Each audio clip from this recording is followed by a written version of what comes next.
Hello everyone and welcome to Creator in Conversation. I'm your host Owen McCauley, and joining me today in this episode is Irish actor Jason O'Mara, who you may know from Marvel's Agents of S.H.I.E.L.D., from his run on Batman through the various animated films inspired by the New 52, and is also currently on RT Player and RT1 and featured in These Sacred Vows. Jason, thank you so much for joining me here today. Thanks so much for having me on. Yeah, this is great. How are you? Have you assimilated back now to the way of Dublin life? You've last we spoke, you were still US bound. Now you're back in the hometown. Yeah.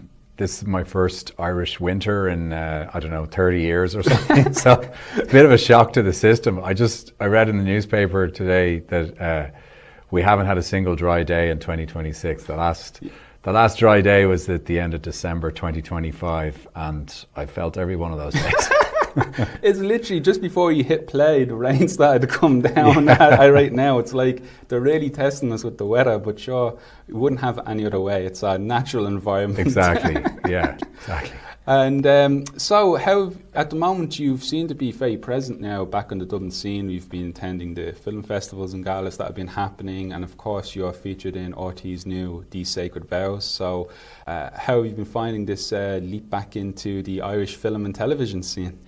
Well, I wasn't sure initially when I decided to make the move back to Ireland. It was a bit of a leap of faith. Obviously in 2023 there was the actors and writers strike, and then we had terrible fires last year. So it was, I was definitely kind of getting the vibe that, maybe it was a good time. And I suppose I'd made the decision kind of subconsciously a couple of years ago, but it took a couple of years to kind of get it really in motion and to make it a reality. But when I moved back last year, I just done These Sacred Vows in Tenerife, and there were a couple more acting opportunities coming up the end of last year. By that point, we're talking like August last year, and I thought, yeah, this is definitely, excuse me, I'm definitely making the right decision here, because there seems to be plenty of opportunity. Get to see more of my family. My parents are getting older. Yeah. I have a niece and nephew who were born during COVID, my brother's kids. Get to see more of them, and also to be with my lovely fiancée, Catherine Walker. Oh, amazing. Irish actress, fantastic Irish actress. So it's kind of all made sense, but at the time when I made the decision, it was a bit of a leap of faith, and it was kind of just crossing fingers that everything would work out. So yeah, having These Sacred Vows come out was great. It was good timing. It's a really interesting premise with the show as well. It's kind of like, to me, like my elevator pitch for it is like someone took like an Agatha Christie with the White Lotus, put it in a blender, kind of mixed it in. It's but how did that project come about? Like, how are you approached and this come on your radar? Yeah, so I've known John Butler a long time, and we kind of moved in similar circles over the years. We have a lot of mutual friends. And he would always come and visit LA when he was writing and developing projects himself. And so we'd always meet up for lunch or coffee when he was in LA. We kept in touch over the years. I did a few sketches for Your Bad Self about 15 years ago, which was an RTE comedy sketch show, which was, I think, kind of ahead of its time. It wasn't renewed for a second season, but in retrospect, it probably should have been. A lot of those sketches have gone viral the world over since, not least because of Donald Gleason's involvement. And John's made some really good films over the years in the interim. And we'd always talked about maybe doing something together, but nothing really came to fruition. And then he asked me out for lunch end of 2024, and he sat me down. He was like, look, I've got this thing. I don't know if he said he'd written it for me, but he certainly, I think, had me in mind for it. And he said it's this role of Jerry Byrne, who's the father of the bride. He's got a secret of his own, and he's a bit of a mess. He's just barely kind of holding stuff together. I said, that sounds great. And he sent me the first 3 scripts, and I read them. Halfway through the first one, I thought, I need to do this, because I could just tell it was different, and I like John's writing style. And then I read episode 2, and I was like, oh, wow, okay, this is very different from anything I've done before. But I like a challenge, so I think it's something different. It's not really something you'd see on Irish television. I know we were shooting one scene in a golf bunker. I don't know if you've seen it, you might know what I'm talking about, but I was saying to John in the middle of the scene, I said, this is a far cry from Glenroe, because we knew it was going to go out on Sunday nights, you know, like Glenroe. It's true, yeah, that was it. Everyone's fave, got to get the homework done because Glenroe music playing. Yeah, and he said, let's do one more take for Biddy and Miley. So yeah, we had a laugh doing it. But it was also really interesting to explore a character like that. It was unusual, and all of the characters in it really have their own stuff going on. So I thought it was beautifully made, and we're all very proud of it. And did you have any concerns with the role as well? Just, you know, with a lot of conversations around representation and true actors and the roles that they take as well. Did you have any consideration into that or concerns around that, or was it just as an actor, your approach has always been, as you said, find something new? You know, you're not to repeat. You've already done this. Let's find something new to explore. Yeah, I mean, I suppose it was different in a way because it was offered to me. Like a lot of the time, as an actor, as I'm sure you're aware, you have to go and audition and win the role. Mm-hmm. But John sort of offered very kindly, you know, offered the part and asked me if I wanted to be a part of it. And so with that stuff, with the representation stuff, I deferred to John, and he's spoken very openly about himself and what motivates his writing and the stories he wants to tell. And I thought, well, he's an authority on that, so I will take his lead. And he said, I've made other casting choices which balance it out. So I wasn't too concerned about that, and actually, you know, a lot of what my character does in it is a sort of not autobiographical, but John writes from some of his experiences. So it might have been inspired by people he knew or met in his life, and so I feel like he was in a position of authority to be able to make the right call on that. Yeah. I think when there's an authenticity behind it, it does shine through. Yeah, connects with the audience for sure. That's what I'm trying to say. But no, and at the moment, is it available on? It's just available on RT and the RT Player. It's not available internationally just yet, or can it be watched internationally on the RT Player? I don't think it can. RT Player have a blocker for international. Gotcha. Mm-hmm. You can watch some of RT Player internationally, but not the stuff that's just for Irish viewers. So I think they fixed that pretty pronto. So I think you have to be in Ireland to watch it, as far as I know. But there's probably plans, I'd say, for. I think there are. Yeah, it'll sell somewhere. We just don't know where yet. But I mean, it's still, in terms of its life, it's still kind of in its infancy. This is RT. We're always going to have the first run of it. Mm-hmm. So we'll see what happens after this, and hopefully they'll get a second season as well. I think for a second season, it'd be interesting if it kind of went somewhere else with another, kind of like the way White Lotus do it, where they spin off with another character and go to another island or another wedding. I have no idea. I mean, I wouldn't be involved either way. But to me, that would kind of make sense. So I hope they get to do more. Oh no, absolutely. And it's great to see RTE and the Irish productions really get in, support and grow, because there was a period of time there where we there was a little bit of anxiety, were we putting as much behind the homegrown productions, because of course here in Ireland we have a fantastic film industry, but a lot of it was from the outside coming in, then going back. Yeah. Now it's like, we can build here as well. Yeah. No, it's been awesome. And just to speak to some of your wider Hollywood experiences as well, like this is something last we spoke, I didn't actually really talk to you half as much as I probably should have around it, but it's like you've been involved in like not one but two Steven Spielberg productions, is Band of Brothers and of course Terra Nova as well. And I just want to start with Band of Brothers. We played, it was Lieutenant Thomas Meehan. Yes. Yeah. And what really interests me, that series, amazing, fantastic. And again, that authenticity, because the historical aspect, Lieutenant Meehan was a real character. So did you have any involvement with reaching out to family or research on that? Or did you go in fresh with your interpretation? And what was the experience like as well, just in that production? That was huge. Well, I think first of all, Meg Lieberman did a great job casting that. She found some really interesting talent, and the roles they were cast in were really well suited to them. Excuse me. I mean, you know that a lot of those actors went on to be bona fide stars after that. I don't need to list them. I mean, you can look yourself. You're just like, what? It's he was in that. He was in that. And we got a research package basically when we were cast, and this is all we know from this person who really lived, and in my case really died. So it was a huge amount of responsibility there, and I was probably only, by that point I was probably only 28, 29. Gotcha.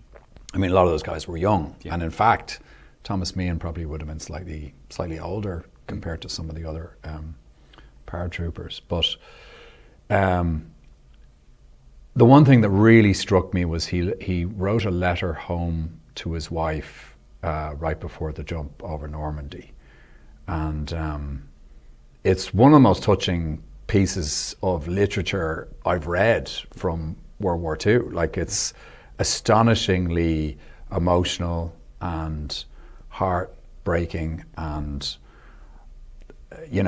optimistic. That only a young man could be going into that situation that he didn't come out of. I think it was tricky trying to reach out to some of his family. I mean, the problem was that a lot of bloodlines died with these men. So it often went out sideways to nephews, nieces, cousins, and sometimes quite hard to track down those people who were still living. Yeah. But look, I tried to do him justice as best as I could, given the research material that we had available. Some of the actors were able to actually spend time with the men that they were playing, and became friends with them until they died, and that's kind of extraordinary. Yeah. Something magical kind of happened on that set, and I can't really describe what it was. I wasn't part of the boot camp, so it wasn't that, but a lot of the actors became very close, and it was like a band of brothers. And they've had a reunion every year for the last 25 years, and they invite me to it. I've been to multiple reunions over the years. At the 20-year anniversary, we were in New Orleans at the World War II museum, and that Tom Hanks and Steven Spielberg were involved in, and Tom Hanks opened it, and it was extraordinary. It was a big panel of actors. We were all there, and some of the writers and producers and directors, and there was a big crowd, and it was a whole weekend of celebration. It was actually more than 20 years, because 20 years would have been, I think, the height of COVID. So this was like 2020, end of 2022. I think it was like 21 years.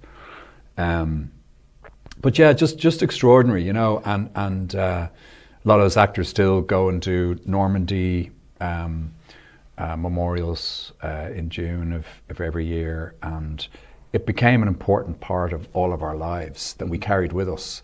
And obviously none of us are soldiers, and none of us went to war.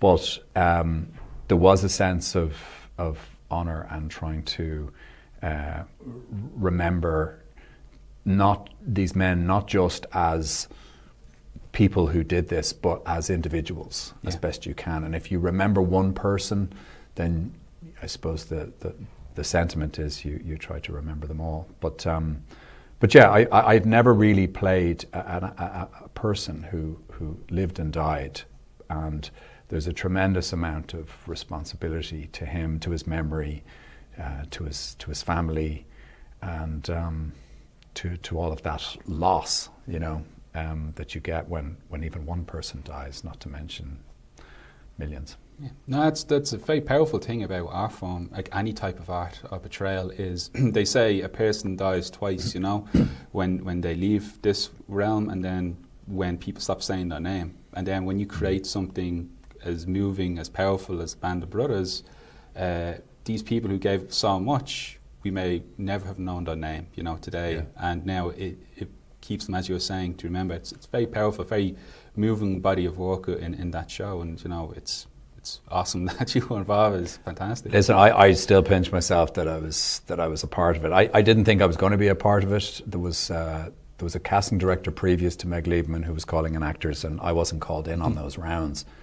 And then I don't know what happened, but Meg Liebman took over and she started seeing actors, and I just, I suppose I just got lucky, but just to be a small part of it was a tremendous honour. No, amazing. And I remember last time we had spoken a couple of years ago in Dublin, Michael Cutlitz was in town as well. Yeah, you were speaking about the reunion, and he's great. He had a great run as Lex Luthor. I don't know if you ever caught it, but he's brilliant. He's amazing, and it's just great to see you guys just reconnect as well through it. And I suppose I was going to go into the two Spielberg projects, but before I jump to Terra Nova, I actually just want, in keeping a theme with the historical depiction, of course, the Siege of Jadotville, the IFTA award-winning production, like what an amazing piece. Again, this is where art meets history. When you get it right, it's so powerful, because these are stories that warrant our attention and otherwise could easily be forgotten, or just not the spotlight given that it should have. And again, congratulations on the IFTA for Best Supporting Actor as well. That was an intense competition that year. You were in the same categories like Kieran Hines, Colin Farrell, Brendan Gleeson. I was like, that was huge. Yeah. And that was just such an amazing production as well. Did you find yourself revisiting some of your approach as you mentioned with Band of Brothers, or did you take a different approach in your preparation for Siege? I suppose, given my Band of Brothers experience, I was able to bring that kind of energy to the group, and I think early on I'd said, look, we have a responsibility here. This isn't like an ordinary gig where you go and you just play the part, and obviously you do your research, but when we're representing real people who really did this thing, it's really important to get it right, and to try to ground it in, as you say, as much authenticity as possible. I did some extra research with at the time he was Lieutenant Noel Carey, but I think he retired a major. I'm not quite sure what his rank was, sorry about that, but I did some extra research with him on Zoom, and even though the script was very well researched and very well done, and obviously Richie Smith, the director, had done a lot of research as well, research is brilliant, because it's like this thing that if you pick at it, you start pulling at it, and there's just more and more and more detail.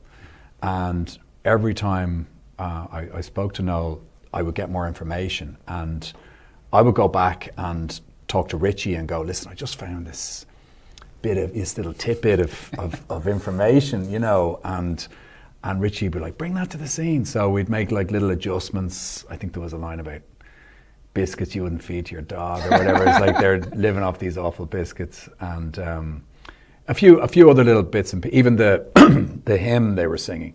Excuse me. Noel told me which specific hymn they were singing when they were attacked, when they were in the church during the first attack. So I was able to go back to Richie and go, this is the hymn they actually sung. We need to sing this one. So I do love that kind of work, because you get closer and closer to the real events, by trying to bring that detail to it. So yeah, I suppose I was the dull, boring, nerdy guy who was like, worrying about every single historical detail. And of course, in a movie, there's only so much that you can do because the primary thing is to tell the story. But I feel like the cast were really dedicated. And we also became a kind of band of brothers. We became close, and we don't see a whole load of each other now because people go on and they go off and live their lives. And people sort of dotted all over the world, where they're in London, New York, LA, Dublin. But I think we'll always have that experience, or at least I can only speak for myself, and I'll always have that experience with those guys. And I remember being very sad when it was over.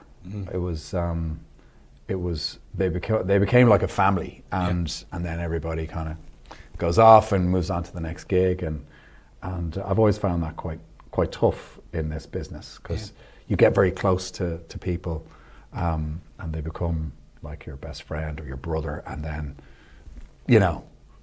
it's never the same again. Even with reunions and stuff, it's never the same again. Can't go home again, isn't that what they say? Exactly. So I think that was probably the best thing we could bring to it, was that sense of camaraderie, which they obviously had as a unit. I mean, it is still the only international conflict that Ireland experienced in the 20th century. That particular conflict. With the UN in the Congo. So it's an important part of Irish history, and of course they weren't properly honoured or remembered for it, and we did our part, I suppose, in trying to do that. No, and it's great, and that's still available to stream now on Netflix as well, so it can be viewed anywhere you can get access to Netflix. And to bring it back then to the Terra Nova production as well, that must have been an exciting project to receive, because it's Spielberg, but it's also, dinosaurs are coming back into the equation. So last time that worked out seemed to be pretty good for him. So how did this project come on your radar? I'd been doing quite a few high concept pilots by that point.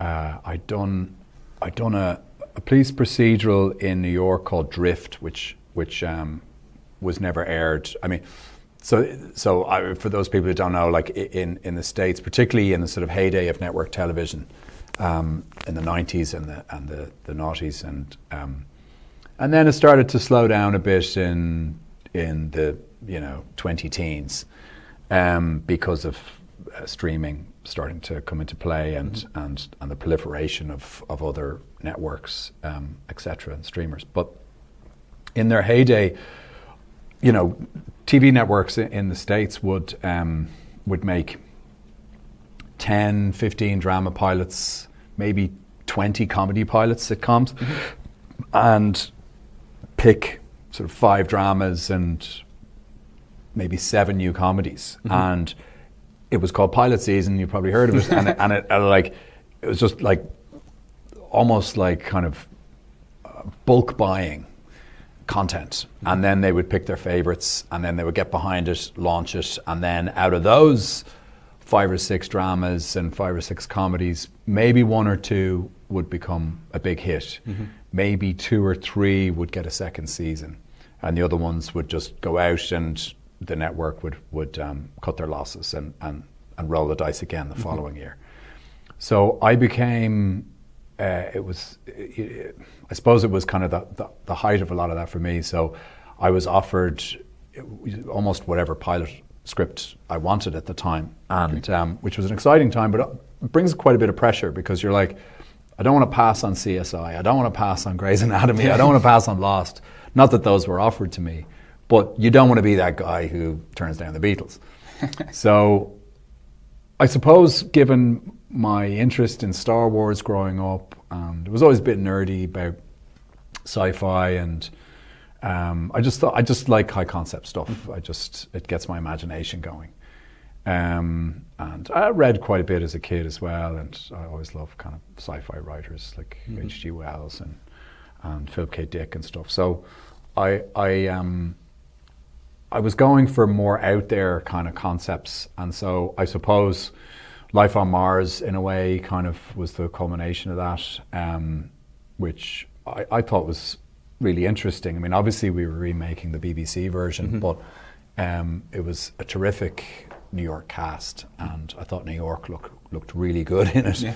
Great music. I thought the writing was really interesting, and for me it was like a role of a lifetime, because it was kind of like Hamlet for TV, but he's a cop. I mean, he's got all these mummy issues, daddy issues. He meets himself when he's a child, and he's like full of conflict. And so on the outside, it just looks like a sort of a cop show. But when you get into it, it's there was a lot going on. And certainly from an acting point of view, it was a massive challenge. Not least because we shot 16 episodes in about 7 or 8 months, and I was in almost every scene, and I was exhausted after it, absolutely. Was that like 7-day week shoots on some occasions? Or? No, they were 5, but we were shooting 16-hour days. Oof. Yeah, wow. And oftentimes we were on rooftops in New York in the winter, sub-zero stuff, where you're covered in layers, but you can't be completely covered because you still got to wear your wardrobe, 1970s wardrobe, leather jacket, shirt.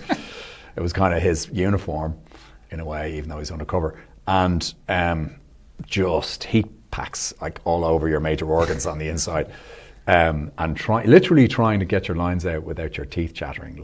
And at a certain point, your lips turn blue and they don't move. So I remember being up on a roof with Gretchen Mol, and the pair of us were just so cold we could barely play the scene. I was surprised they didn't reshoot it. But anyway, so sorry, I'm trying to get to the point here. So after Life on Mars, I did a play in London at the Don Mar called Serenading Louis, and then I did a comedy, a big sort of Hollywood studio comedy with it was called One for the Money, and Katherine Heigl, and it was around then that they offered me the pilot for Terra Nova, and I knew there was something going on because Steven Spielberg had approved me for casting, and 20th Century Fox had approved me, and everything was kind of moving along. And then there was like radio silence. And I think at that point they'd torn up whatever script they had and started again. And they brought on other writers, and whatever script they had, tore it up, started again. And so it was quite some time before they felt they had a script that they were ready to shoot. Then they brought on Alex Graves, who had established himself. I mean, by that point he was directing big pilots, and he went on to direct a lot of Game of Thrones episodes. But he had cut his teeth on The West Wing with Thomas Salami, and they wanted him to kind of lead the way. And Alex said, "I want to shoot this in Australia because I want the big vistas. I want the big kind of cinematic, ancient-looking world." So it was like, okay, we're going to Australia, and yeah, so it was kind of one of those things that, like, I mean, looking back, obviously people would go, oh, it was like doomed, or the most expensive network show to not make a second season or whatever. But I think that's too easy, in terms of revisionist history. It's just not quite accurate. First of all, budgets had just started to change anyway, so big budget television, it might have been at the beginning of that. Yeah, very much so. It was there just before the turn. Yeah, and so we were just the beginning of a different kind of a wave. Also, globally, it was a smash hit. It was just that Fox, without pointing too many fingers. Fox had a history of commissioning, then cancelling some really interesting sci-fi. Firefly is probably the best example, but then the Sarah Connor Chronicles was another, and many others. Yeah. And so Terra Nova kind of ended up going that way. But I really do think that a lot of those costs would have been amortized had we gone to a second season, because a lot of it went into building sets and creating the software for the dinosaurs and stuff. And so I really do think it was, I think Stephen Lang, who played Commander Nathaniel Taylor, was very much we were kind of in it together. He was a really good actor, and we had fun playing opposite each other. He was quoted as saying it was a myopic decision at the time, and I would have to agree. And leaving especially sci-fi audiences, because I think as a sci-fi audience member myself, we invest a little bit more into stuff because we are willing to go on that journey. We're willing to fill in the grey areas with our imagination. And so when you pull the plug on a cliffhanger like that, it's really disingenuous, I think, for an audience that that gets more involved in a show like that than, say, a more passive or casual audience would get involved in something else like a cop show or a soap opera or a hospital show or whatever. That's not to say one audience is better than the other, but it's just that sci-fi audiences bring so much of themselves to it and interact so much more and go off and think about what they've seen rather than just forget it and move on to the next thing. So I feel badly for the audience. Obviously feel badly for ourselves because I think so much work went into that and trying to establish the world and get the stories going in the first season. And yes, the story was a bit slow, I think, to get going, particularly in a couple of the middle episodes. But I think we had found our stride by the end, and all that we were missing was an opportunity to kind of really, rubber stamp it. Seinfeld got an opportunity to do that. I don't know if you've ever seen the first season of Seinfeld, but it's not like the rest. It's a bit of a trek. Even The West Wing took a couple of years to kind of get going, and we were just kind of denied that opportunity. Disappointing, sure, but it was also a really good experience. And people still come up to me who were kids at the time, and they say, like, loved Terra Nova, grew up with Terra Nova. It was one of my favorite shows at the time. And I suppose I feel that way about a lot of the 1970s and 1980s shows that I grew up with. And I couldn't understand why, say, Battlestar Galactica got cancelled, or even The Incredible Hulk. Like, why would you cancel that? It's amazing. So, yeah. It is interesting, though. You hit upon, just even in that, some of what we're seeing, transformation happening in audience engagement in television, because now it's no longer gone are the days of the 20 episode season. Now it's like 10 or 8, and it's done in a prestige format. And now many people are commenting saying that they want you to repeat your plot at certain intervals, because statistically speaking, and I can't speak towards streamers, but I know that YouTube actually have this as a statistic through a survey done through Google. They're like 77% of the audience are doing something else when they're watching, like they're on social media, they're scrolling. Yeah. So how have you found this changing landscape now of, like, the audience has changed, that it's no longer we sit down and it could be like from September to maybe December, then a break and come back and finish it in spring. Now it's kind of like it's a concentrated event. It's like how we promoted for cinema is now how we promote for TV shows almost. And a lot of the concepts you would get for cinema seem to be migrating now towards television. As an actor, have you found that as difficult terrain to navigate? Because you might have had concept, this is how it operates, here's the Hollywood films, here's the studio production for television. But now it's streaming, it's such a spanner in the works, and it's obviously, as you mentioned earlier on, like there were so many strikes and changes, and now just throw the grenade of AI that's coming in as well. Like, so much is changing. As an actor, how do you basically keep your head above the water of all this change that's happening? I suppose there's an element of being able to say as an actor that you can sort of boundary your creative involvement, because that stuff in a way is none of my business. I know in the bigger picture it is, and in terms of like career and obviously as an actor you're concerned for all those things. The dumbing down of plot or the advent of AI or whatever it is. But as an actor, when you really boil it down, you're there to play a scene as authentically and truthfully as possible, or you're there to bring a character or a certain energy or a dynamic to a story. So in that sense, it doesn't really change. The process is still the same. And I suppose that's the good news. And it's a relief as well, because I don't really have to worry about that kind of stuff. But at the same time, I think when, executives start getting their hands on this kind of information, which obviously is concerning. I mean, people are sort of more passive than ever, and they're multitasking and they're not fully engaging with the stuff. And that's fine, like everyone's entitled to live their lives the way they want. But when we have to compromise the creative process in order to cater to that, then I think that's the mistake. So I would urge, creative executives to say, no, look, trust the creator, trust the creative vision, trust the writer, trust the director.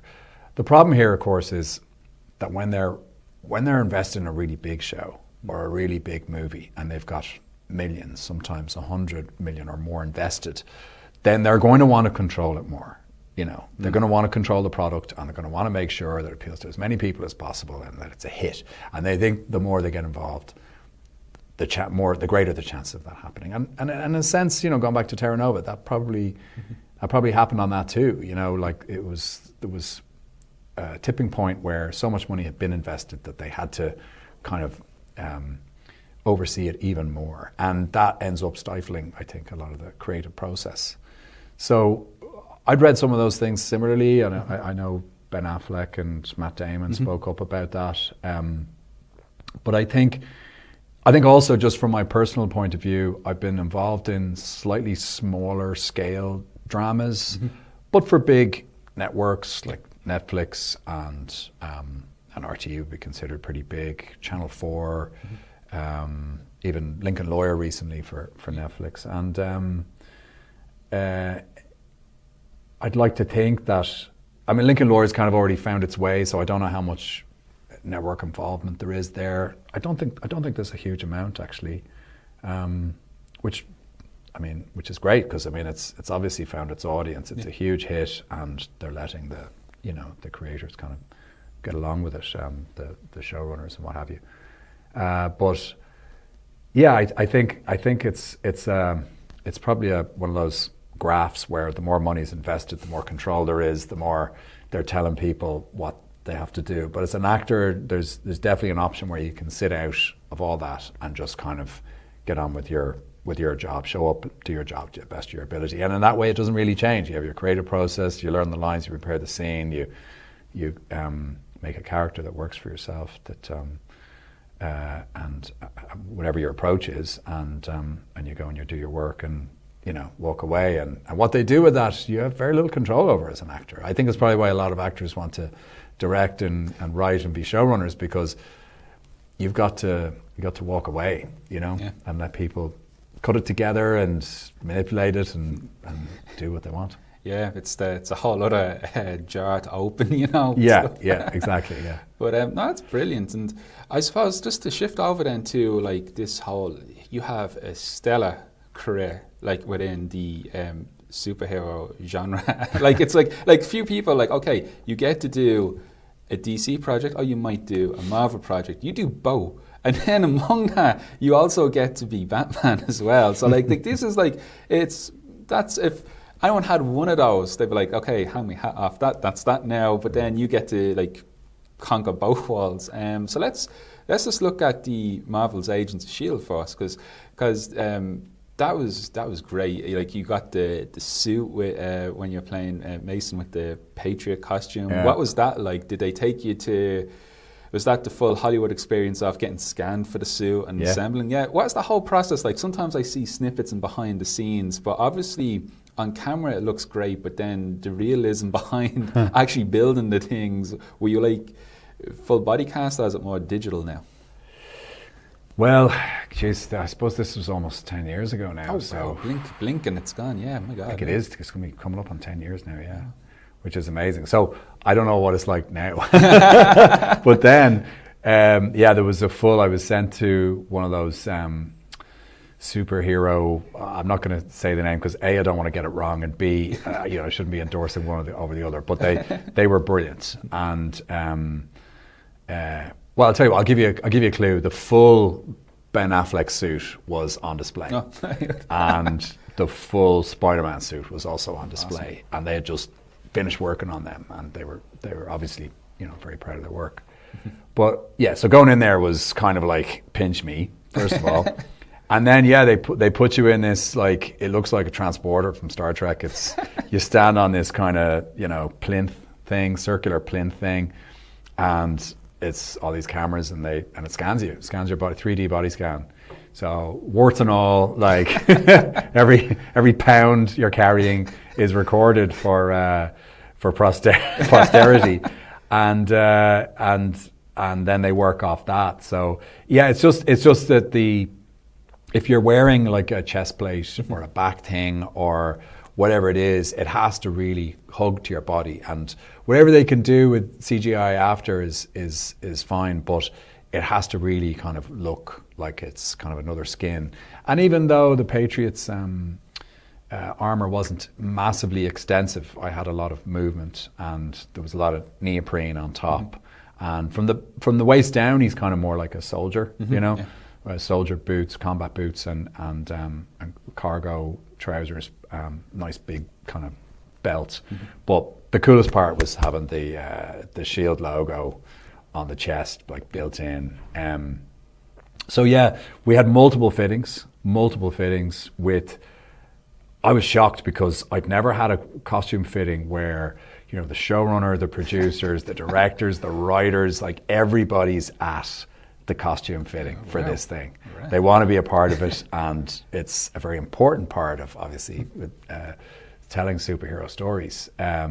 But every little detail was agonized over to get right. And as I said, like multiple times, I probably had about 6 or 7, and they lasted some time. Like they weren't just kind of like, in and out in 5 minutes. There was really serious discussions being had. So yeah, that was a great experience. And then I suppose like showing up for the character initially, I wanted to play him like he was a bit kind of, trying too hard to be everybody's friend. Yeah. And he's like, hey, how's it going? But he's got this kind of, I wouldn't say car salesman. That's unfair on Jeffrey Mace.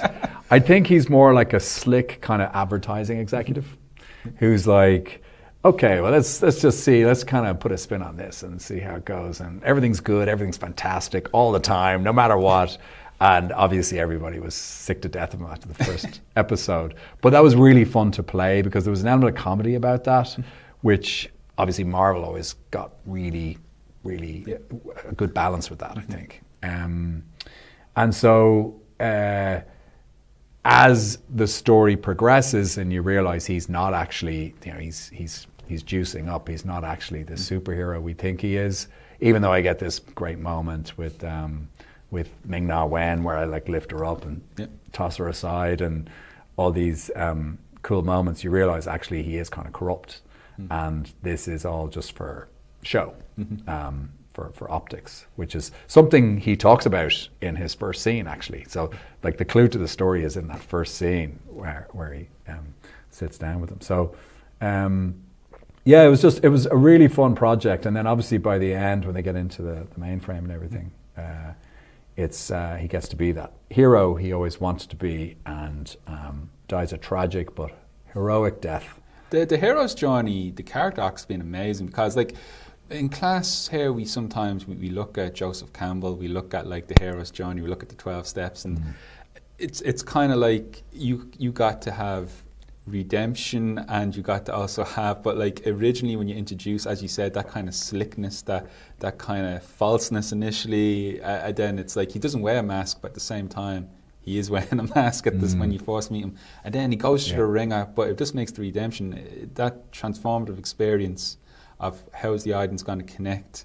And then by the end, it's like such a huge, huge moment as well. And those kinds of journeys are my favorite to play as an actor because you're kind of pushing the audience away, but then they learn to trust you, they learn to understand you, and you start to bring them back, and that's lovely. It's what you want. I'm not too hot on this character. Is like he's a real mean character, but the appeal is there. So you're there to the end, and then it's like, oh yes, no, that's just like that's just brilliant. And did you do much in the way of like research and like obviously Marvel was such a huge entity by that stage, so like the Marvel Cinematic Universe would have been on everyone's radar. But did anyone approach you from the comic side to say, hey, maybe check out these issues, or did you do anything yourself? Because previously we were speaking about like depicting something historical, but in this case it's fictional, and then it's also through the lens of this show. So it's an interpretation of this world within pre-established continuity of this show. So did you,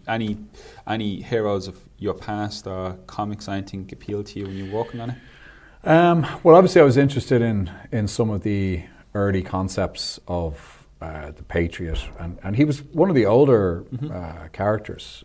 I think late 40s he was probably introduced, but it was a very different concept because he was always kind of heroic, whereas this was they used the character to tell this like alternative sort of story for him. But no, not massively. I went back and watched. I was already a fan of the Marvel movies. I mean, up until that point, it was kind of like Iron Man, Guardians of the Galaxy was just coming. I think the first Avengers movie had come out by that point, and a Captain America for sure. So, yeah, because we'd established the Geneva Accord. Yeah. So,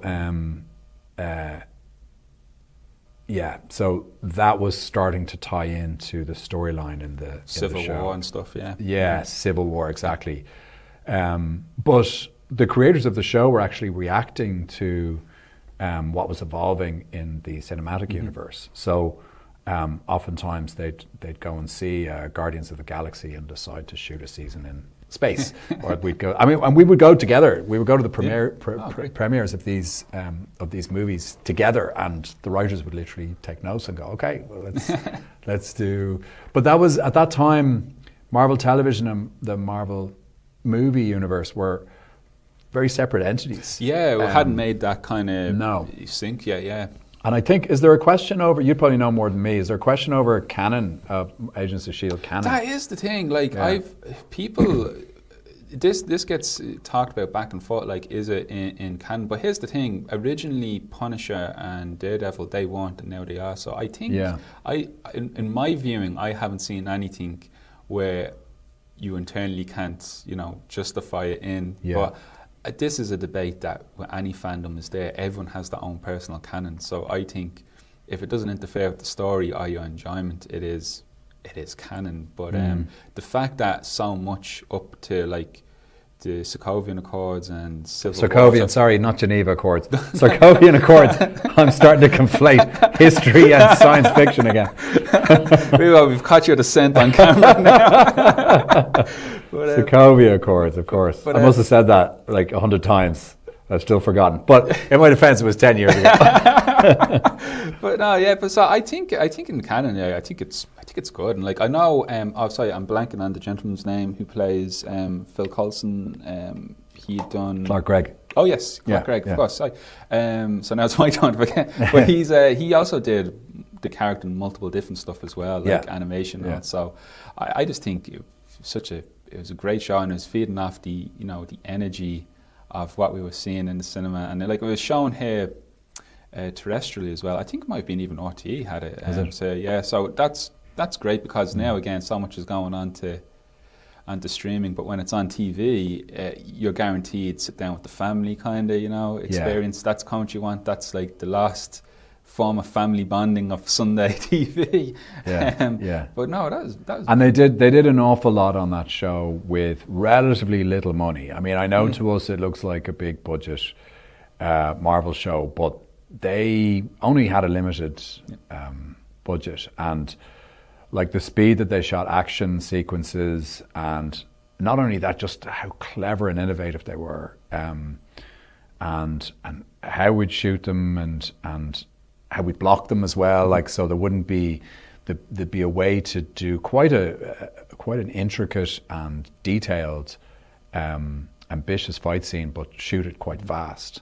And I mean, it's still a lot for a TV show, but they managed to achieve so much, given that they were kind of the poorer cousins of the cinematic universe.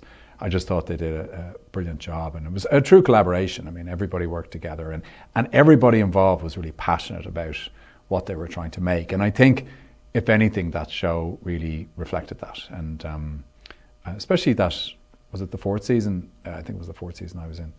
I just thought it was beautifully made, you know, and made with real passion, and I think it showed. I think by that stage as well, it was finding its own identity. Like what you were alluding to earlier on, like shows need time to find and to establish this is us and get that momentum going. Do you still keep in contact or pass with any of the crew? Because I know with comic conventions and stuff, like there's opportunities there. Do you still keep in touch in any way with the gang? I'm friends with Clark Gregg. We stayed mates, and I think he's coming over to do Romeo and Juliet in London soon. So wonderful. I'll probably pop over and see him in that. I ran into Jeff Loeb at the San Diego Comic-Con last year. Went over and said hi at his station, and so it's nice to see him. I haven't seen some of the others now. I mean, again, it's back to that thing where you're this tight family, and we really all got on well during that season, and they were really welcoming and friendly, and we'd go out together. I think we had dinners, and that rap party in particular was a lot of fun, you know. So it's sad the way we all kind of go our different directions, but that's just the way it is. So no, I wouldn't have stayed in touch massively with everybody, but certainly, I suppose what I'm trying to say is the saddest thing can be that, you know, you're a family and then, you know, the thing ends and then you're never the same again. But you also get these great opportunities to work sometimes again with people you've worked with before, which is lovely, like, because you already have that sense of safety with that person, and you can build new memories, new experiences. And even though it'll be different, it's still probably one of the greatest pleasures of being an actor with a long career, because you get to work with people over again, whether they're the writers, directors, or the actors, you know. So yeah, it really, that was a very special group of people at that moment in time, and yeah, I'm proud of that show. No, it's amazing. And I think the first time I seen you was actually at New York Comic Con, where they were doing a preview for Batman Bad Blood, and that was in the Javits Center, and like the stage was insane. That's like, if anyone's never been to a convention in America, it was like, I've been to concerts with less of an audience on the stage, and like that was huge. Like, how big was the Javits Center? I think we could fit O'Connell Street in it. I'm not even joking. and they've expanded. What was the capacity though? I think they got like 250,000. I think it's a couple of 100,000, teetering around 100, like 50 to 100. Really? Honestly, yeah. It's huge. It's huge. But in Ballroom 20 in San Diego is about 4,500, and wow, Hall H is about 6,000. And I've never felt more like a rock star than coming out after the first screening of a Batman Hush or a, you know, Justice League War, or I can't remember, was it Batman versus Robin maybe that premiered there, but like, these people have queued all day for this, and they are there just for this. I mean, they've sacrificed their entire Saturday, if it was a Saturday showing, not going to the stalls and not going to the floor, and just queuing up for this thing. And they get to see it, and they're whooping and hollering and cheering after, and then there's a big panel with like 20 actors, sometimes at least 10 minimum, and you know, Gary Mirnia would be the moderator, and you know, it was just fantastic, like, just, you know, speaking to that many people, and they're hanging on your every word, and everyone's just there to have fun, and then they get to ask some questions, some of them really good, some of them really goofy and silly, and it was just brilliant experience, and I got to have that multiple times, and yeah, at the Javits Center as well, you know. So I think it got a lot easier for me to actually deal with crowds and large groups of people after those, because like, if you can stand in front of 6,000 you know, comic book and Batman fans and make them laugh, then it kind of, you know, puts you at ease. Why is that like? Because obviously you've acted on stage, you act on camera, but you're not performing, it's you, so you're more exposed, and then you have all these people. Yeah, totally different experience. Yeah. Totally different. Yeah. Like, if you go out on stage in a play or if you have a script or a character or lines, then you've rehearsed it. So you do what you've rehearsed, and so it's not your relationship with the audience, but it's not you personally. It's your work that has a relationship with the audience or your character. Whereas, if you're presenting an award or you're just being interviewed in front of a large group of people, it's much more nerve-wracking, especially if it's live. If there's a big audience or if it's going out live to millions, it can be nerve-wracking. But the thing is, you can't really be yourself when you're nervous. So it's like trying to just go, okay, just whatever happens. Even this, it's like I just say what I say and let it be. That's great. And so I suppose coming to be like, listen, it's great to be involved in any Batman project, but then you get to be Batman, get to depict. I don't know if you actually realised this, but they released those films direct to DVD, but they got cinematic releases here as well, limited runs. They were like out in Cineworld and Parnell Street. Did they? Yeah. Oh, I didn't know that. Yeah. So that's cool. So like that's the Comic-Con experience. Yeah, that's the one. And so Batman doesn't exist. And to the best of my knowledge, there is no Gotham City. So when you get to come up and be like, okay, you get to be the voice of Batman, you're Irish, so your natural accent isn't anything that comes from the US. So you have a lot of choices then. So do I go New York or Chicago? How do you realise how to find that voice then? Did you make any decisions? Were there any notes that producers or directors gave you that they thought, we think it would sound more like this? And of course, it's something as well to bring your own original spin to it. But the time you were coming in, this is the new 52, there was your interpretation and the presentation of the characters. It's great now. We have a whole arc. We see him as a father, which we don't get to see. We get to take it to new territories. But when you're developing the voice then, what choices did you kind of arrive at outside when developing it? Well, first of all, Andrea Romano has to take a huge amount of credit for it, because she was instrumental in directing me and coaching me and finding that sort of sweet spot for Batman and for Bruce Wayne. I mean, what's funny is I was my son at the time was 8 years old, so we would be playing like Batman together, and I'd be, and he'd be watching the animated series, so we'd have like Kevin Conroy in the background, and I would sort of do like my Kevin Conroy voice, and and he'd be, my son would be like Riddler or Joker or something, and we'd be playing together, and he'd be like, "You be Batman again, Dad," and I'd do the Batman voice. And so to get the opportunity, when I got the call saying like, "Would you play Batman in this?" I was like, this is dream come true stuff. First of all, it's Batman, but second of all, it's like literally like playing with my son's toys. And I'd like to take the credit also for introducing my son to Batman and DC and of course Marvel Worlds. So in a way I was kind of dedicating my performance to him. It was tricky because at that time Christian Bale had just made I think The Dark Knight, definitely The Dark Knight. I don't know about The Dark Knight Returns. I can't remember if it was... Probably Rises would have been coming out. Dark Knight Rises. Yeah, in around then. Yeah. Around then. Yeah. So that Batman, that sort of really... was kind of in vogue. And Andrea didn't want any of that. Mm-hmm. And I think they kind of wanted a Batman to sound more like my age, because he couldn't be too old, couldn't be too young. He had to be a dad. And there also had to be a bit of range, particularly with Bruce Wayne, to be able to connect with Damian and appeal to Damian and negotiate with Damian. So we tried to make quite a subtle change then between Batman and Bruce. So it wasn't... Kevin Conroy always used to talk about how Bruce Wayne was the mask, and that's brilliant. Like, I love that. But at the same time, Batman was a dad, even when he had his mask. Whether he had his mask on or off, he was still a dad. Yeah. So, and then there's this pretty dark backstory with Talia. And how Damian came to be. I won't go into detail, but...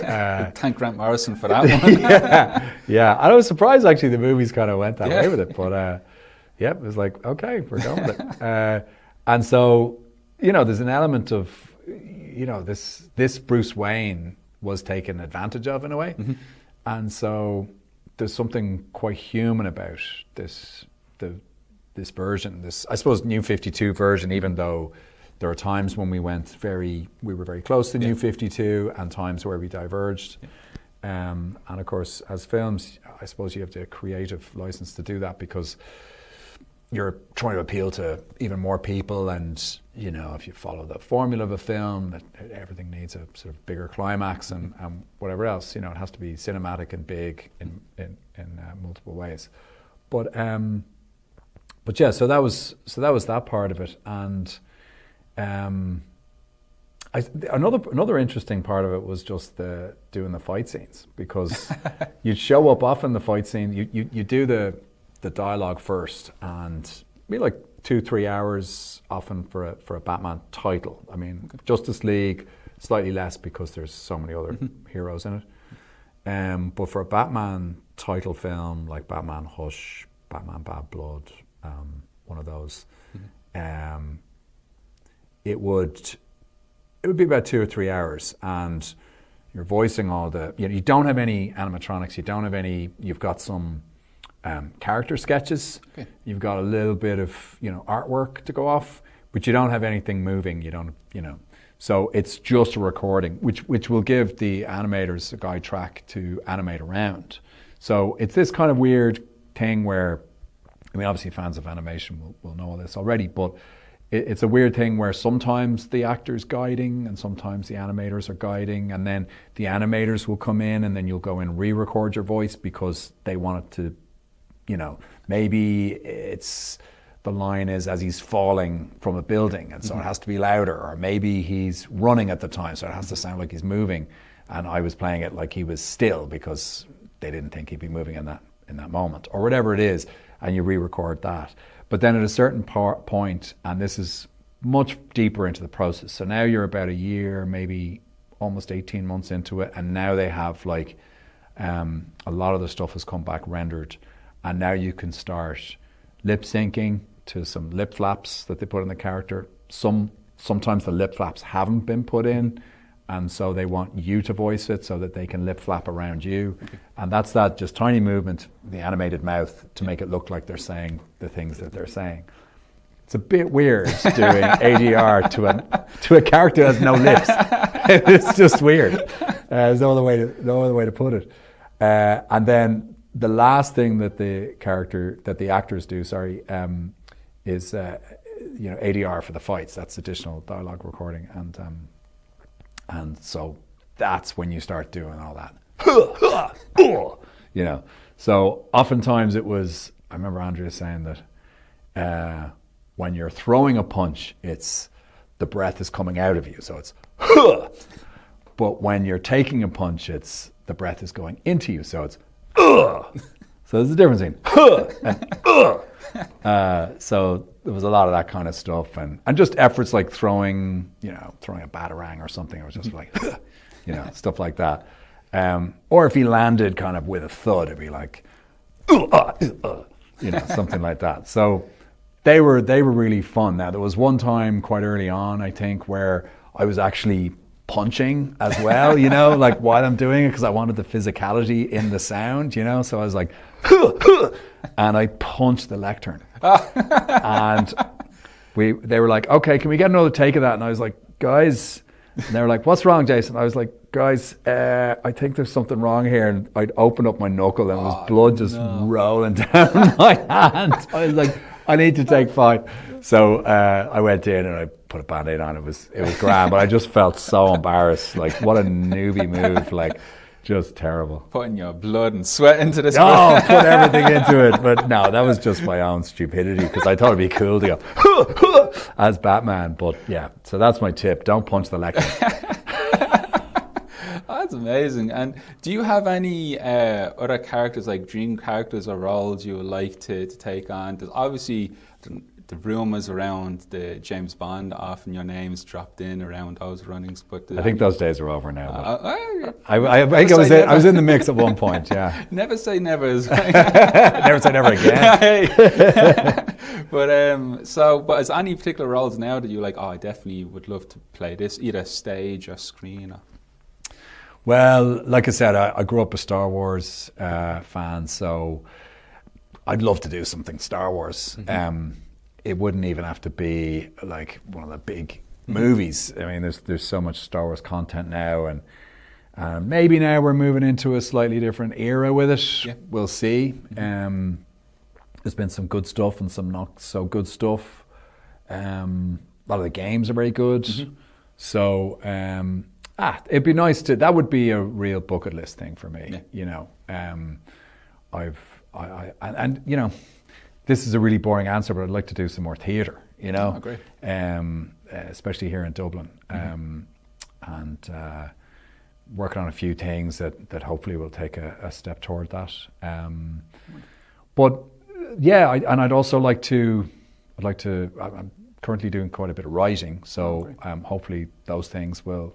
Nothing I can really talk about yet, but like those things will come to fruition, and ultimately I like to direct as well. So, so those things would excite me more probably than any prospective role or particular project, because as actors, like unless you're Brad Pitt or or even Paul Mescal. You don't have a massive amount of control over what you do.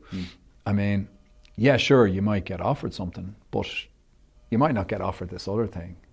I remember this producer told me once about he was working with an A-list actor, like really high up there, and he went into his trailer because he was upset about something, and the producer was trying to like coax him out of his trailer to come back on set.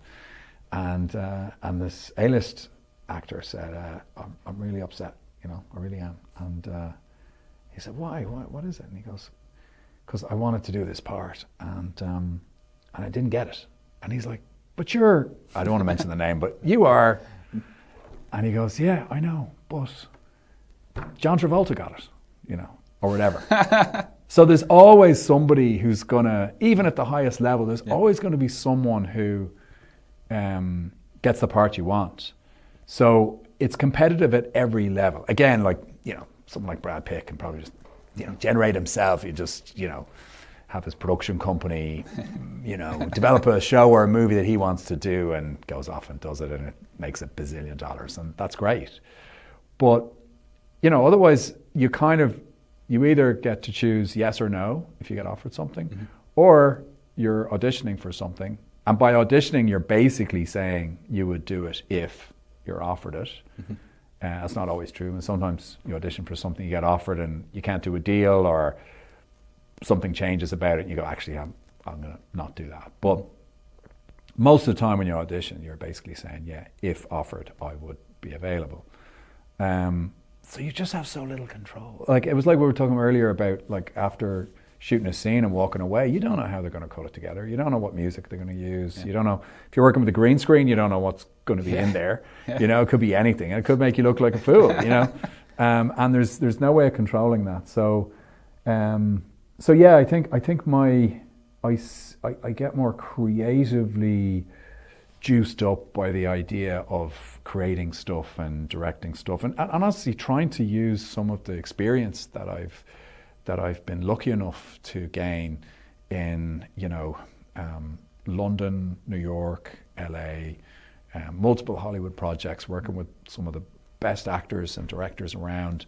And I want to bring that back to Ireland and try to, share that experience by bringing it to bear on something, on a creative project. So that really gets me excited. And that makes me feel like a kid again, because it's so unexplored for me. I've done little bits and pieces, directing and writing, but really committing in that direction kind of gets me very excited, and